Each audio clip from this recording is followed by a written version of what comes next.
Hey guys, thanks for tuning in. This is going to be fun today. I have the Arris X220 racing drone. I went ahead and got the ARF version here. I'm going to be excitingly hooking it up to the new Taranis X7S. I don't know if you heard of this one, but it's kind of like the pro version of the QX7. I'm going to be unboxing it and showing you that too in this video. I went ahead and got a X4R receiver for this. Since this is the almost ready to fly version, you have to bind it to your own radio and put in your own receiver. I also got a few extra props here for the Arris, but this is gonna be fun. We're gonna unbox it. We're gonna get out to the park. We're gonna fly this thing, do a full-on flight test, record my goggles, put like a GoPro session on there or something, see how this thing does, and do a pros and cons. So hang in there. This is gonna be fun, and let's get started.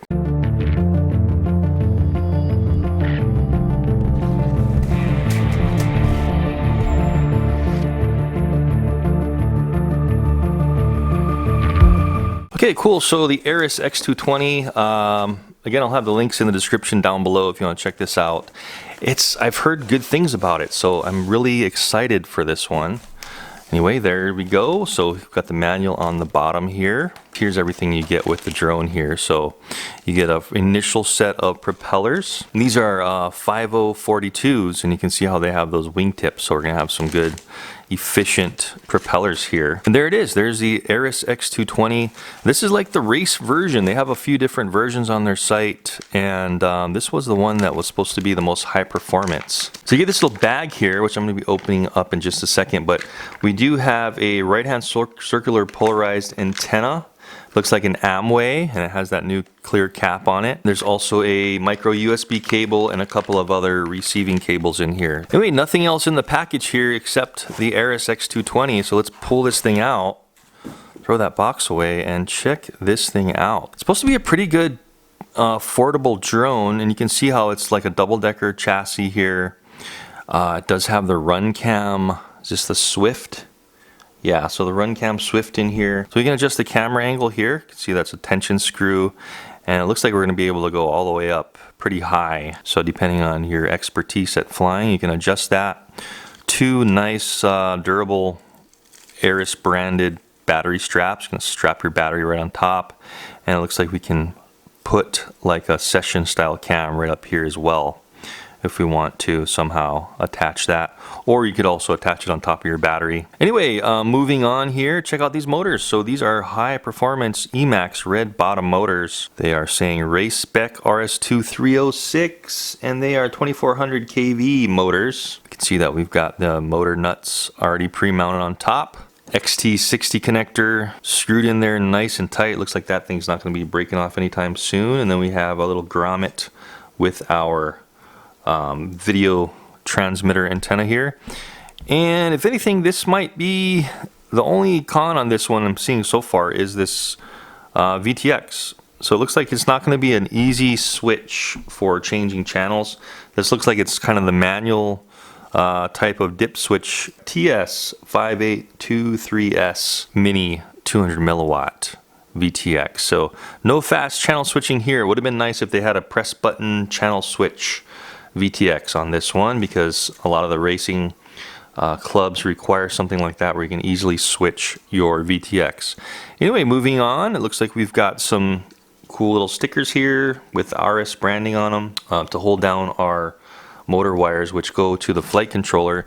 Speaking of the flight controller, here's the stack. There's our USB, micro USB connector there, and they have this wire right here just sticking out, ready for that X4R receiver I'm going to be putting in and flying with. Anyway, it looks like they have a pretty good dampening system here. We can see that we've got rubber here, and like there's a rubber grommet in there to dampen the entire flight controller, and also on the bottom too, attached to all aluminum standoff. So really flashy looking, nice red anodized aluminum.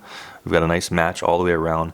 And look at these arms. So these arms honestly look like a solid 4mm at least.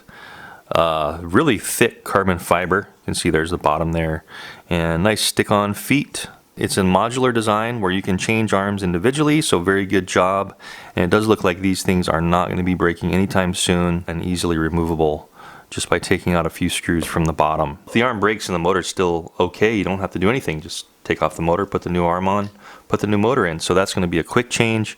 Of course, you're going to have to resolder these connectors here if you have to change your motor. But it looks very simple and easy access. I love it. Oh, I almost forgot about the Taranis. I just want to open this up real quick. Look at this case it comes with.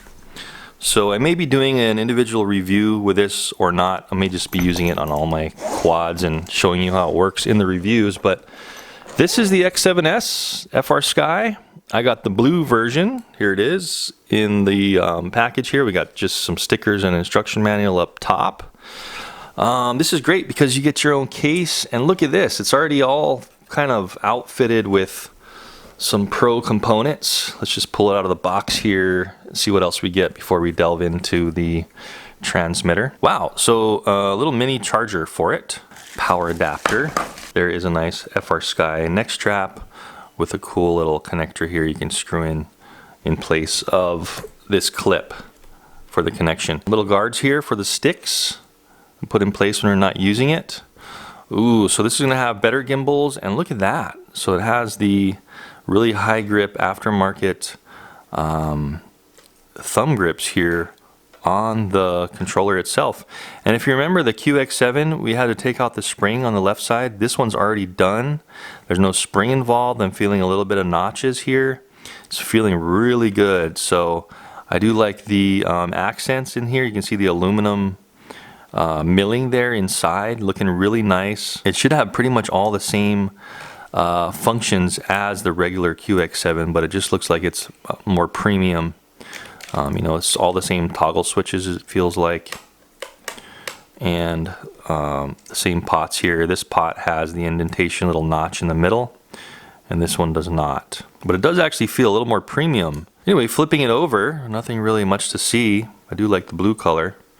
Let's see what the battery is. Be careful not to pull that too hard. I was yanking on that, and look at that. It's just right into the circuit board there at an angle, so you don't want to be yanking on that too hard and yanking that out. Here's our battery pack, 2200 milliamp. Oh, it's a nickel metal hydride. I'm sorry, it's not even a lithium ion. So nickel metal hydride is what they give you, kind of similar to what you get with the Taranis X9D. I have that one as well.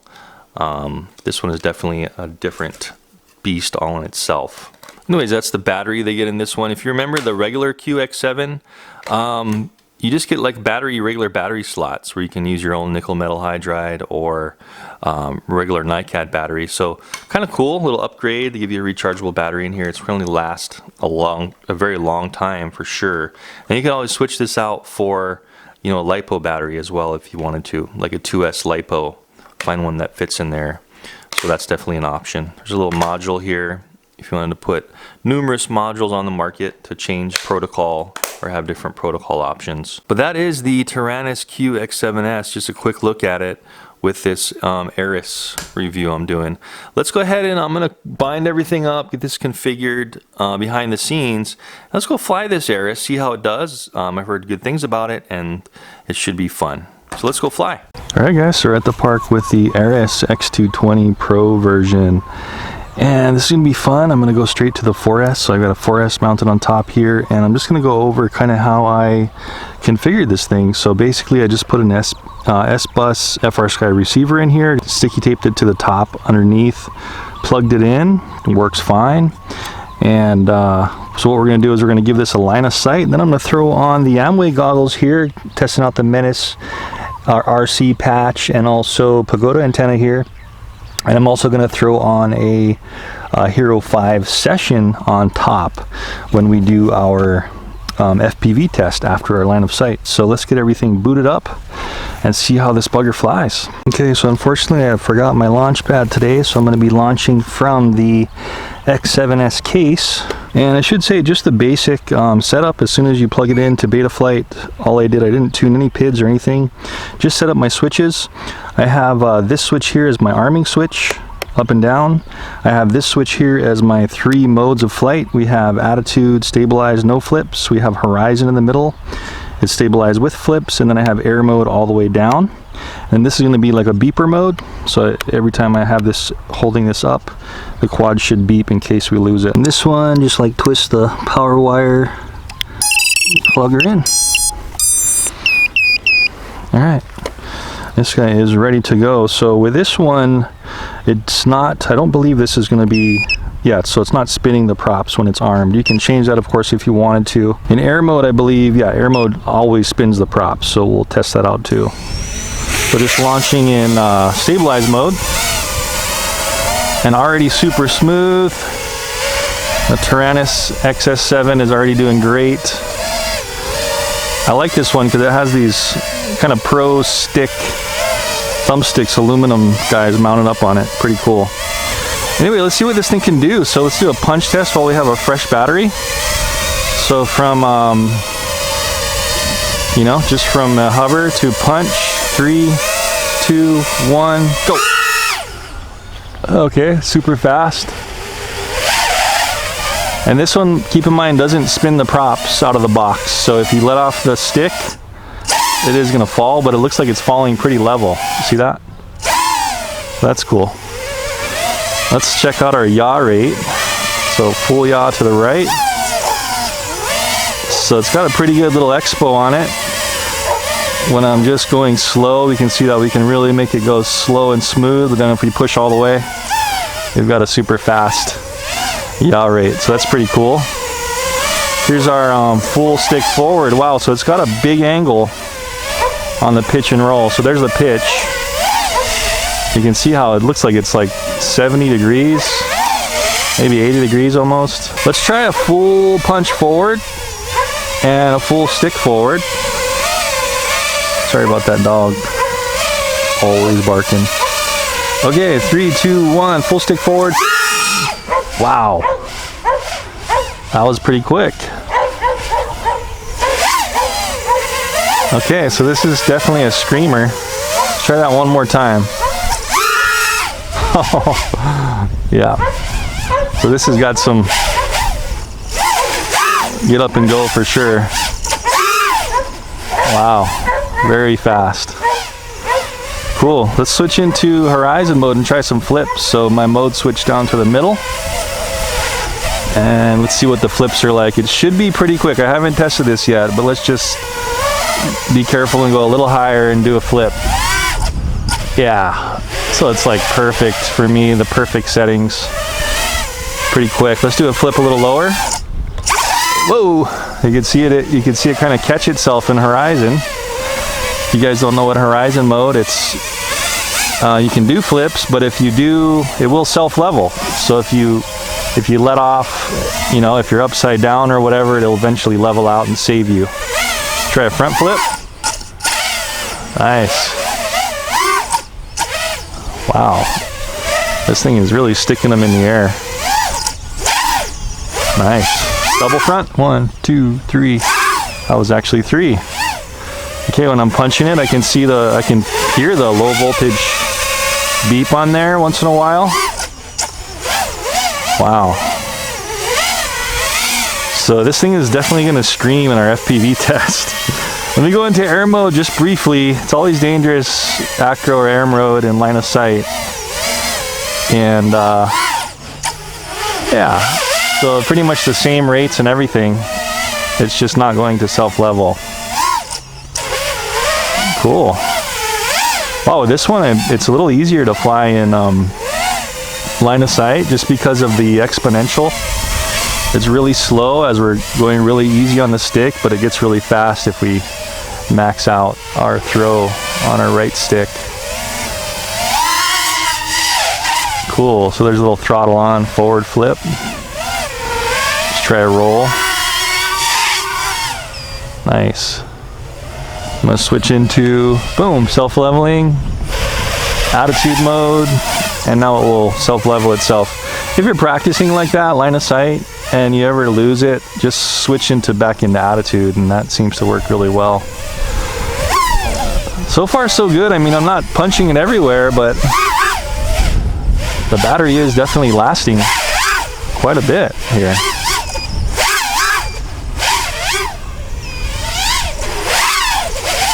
Wow.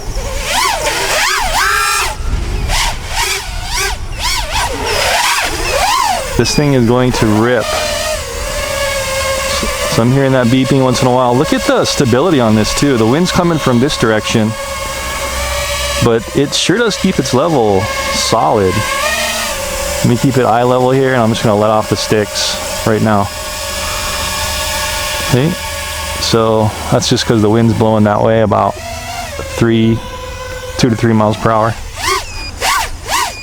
So I'm gonna keep flying it until it kind of just constantly beeps.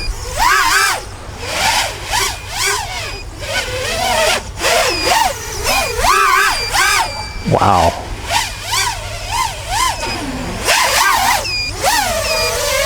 Okay. So you hear that constant beep? So it's time to bring it down. Okay, cool.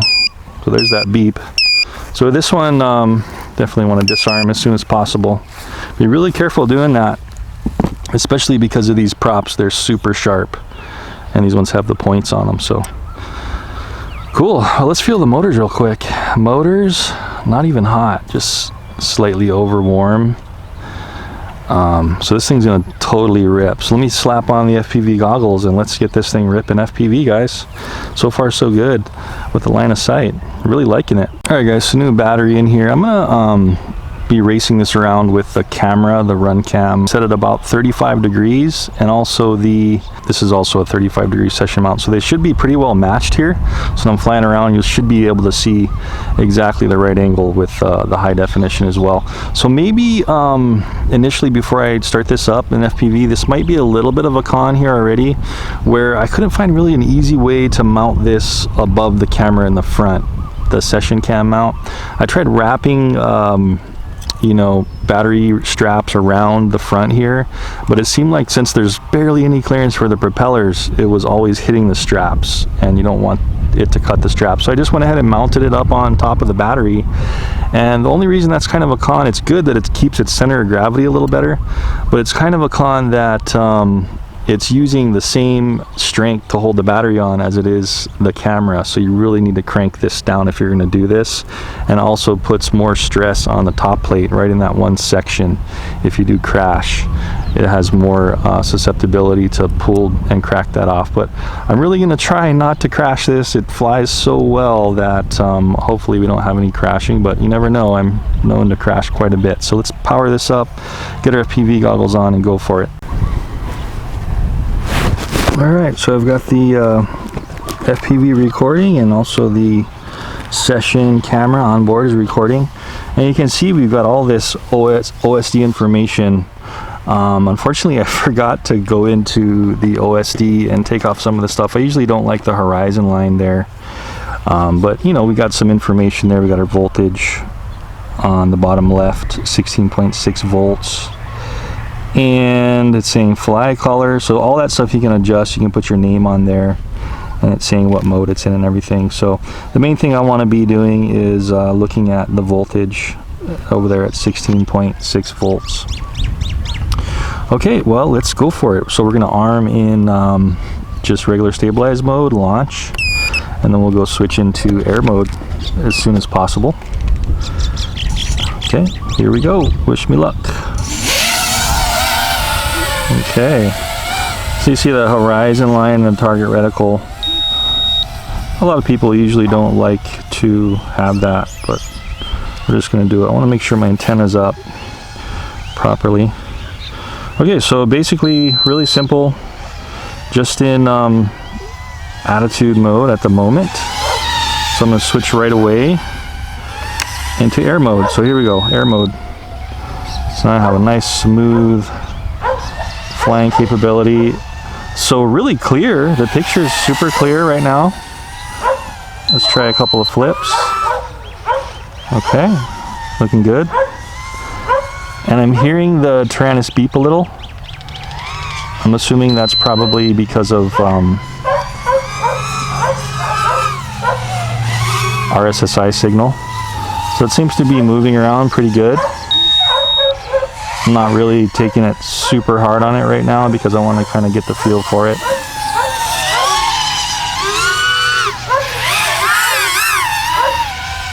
It's feeling pretty peppy though, wow. That was kind of right over my head. It's feeling good. Do I want to go under these trees? I've got 2 pairs of props. but I'm not sure if I want to do it. Let's go behind this tree and see how the FPV breaks up. Wow, so minimal breakup, so that's good for sure. Let's kind of go low and slow here. You know, a little bit of jitter there when we're making hard turns, just slightly. So you could probably definitely tune it however you want. Let's try to go underneath this goal. There we go. Woo! Okay, so definitely holds its own. Whoa! As you can see, I'm slightly rusty. So anyway, boy, it sure is fun though. Of course, whenever you have a camera on board too, it is going to be slightly a little more weight and sluggish. So it's like there's somebody in the field there. I don't want to hit them.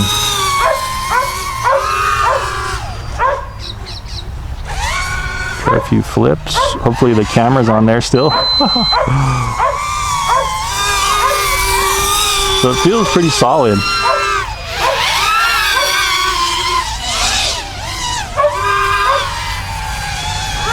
Feeling pretty good, guys. The Arris X220. Pretty darn solid. Oh! Okay, and there's the first crash.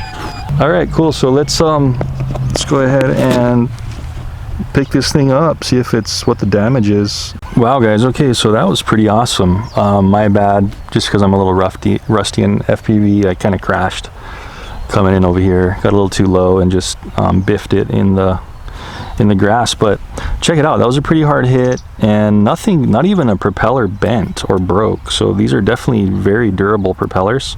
Just a little bit of dirt where it dug into the ground here, and a little splatter on the camera, so I'm just need to wipe that off.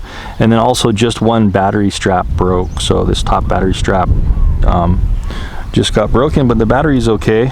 This is a battery I use. It's seen its share of biffs and crashes, but everything else is fine. This little top plastic piece that covers the Amway antenna, circular polarized cloverleaf, it was just a little bit popped up, but I just snapped it back down. The antenna's not broken or anything. Motors, let me just check if any of them are bent or any shafts. Nope. And nothing is broken on the quad itself, on the frame. So it's definitely going to be durable. It's going to hold up to some crashes. I'm not sure if it's going to be holding up to crashes into steel posts like that. Like sometimes I do crash into those. Anyway, I think that's kind of a pretty good idea of how this thing is going to handle. Very powerful. Of course, it's going to be even more powerful if you're not trying to film with the added weight of like a GoPro session cam mounted on top. And really, that's kind of the only con I can see, is there was no real easy way to mount this. I would have liked it to be right in the front right there, and then just strapped it over. But like I was saying, this is such close clearance with the propellers right here that it starts hitting the strap. So maybe if they could have somehow had a little bit of better notch system in here, you know, maybe notch out a little bit of the edge on the top and the bottom for that Velcro strap to sit in nicely, then you could mount your high def camera right there perfectly. But besides that, this thing is a screamer. You could hear it, you could see it. Really enjoying this thing. Video was exceptionally clear, a lot clearer than what I normally see around here. So it's definitely giving you a good signal, but this has those dip switches still. If they could maybe change it out for a little digital display with a button, so you can quickly change your channels if you do decide to race this. Around here, no problem. You know, I've just left it at the factory set VTX channel and just tuned it in with my Amway goggles. And man, these things have got to be my favorite goggles. I'd just like to talk about them for a second. With these Menace RC antennas, you know, the patch circular polarized and the Pagoda, that is a really good match set, and they seem to be doing really good with this clover leaf on top. And I like how it's a little bit longer so it can get up and over the 4S battery packs. Usually with these ones they give you a short antenna, but these guys definitely gave you a nice solid antenna, and you can see how well the FPV is. I'll have had that on the up on the screen, and also the session camera, and so you can decide for yourself how good that was. And the Taranis XS7 did really good. This thing is a really solid controller. I'm liking how they give you stock little flared thumbsticks that are really grippy. These things have a really sharp grip. So I notice that in all the other radios I use, my thumbs are once in a while slipping away, but these ones really give you a good grip, so that's never going to happen. And just all around, it's it's just like the X7, but they put better guts and better internals, better gimbals, and it's a little more flashy, but it does work very well. Anyways, thanks for tuning in for that review of the Arris X220, guys. I hope you enjoyed it, and I will see you in the next one. Thanks for watching.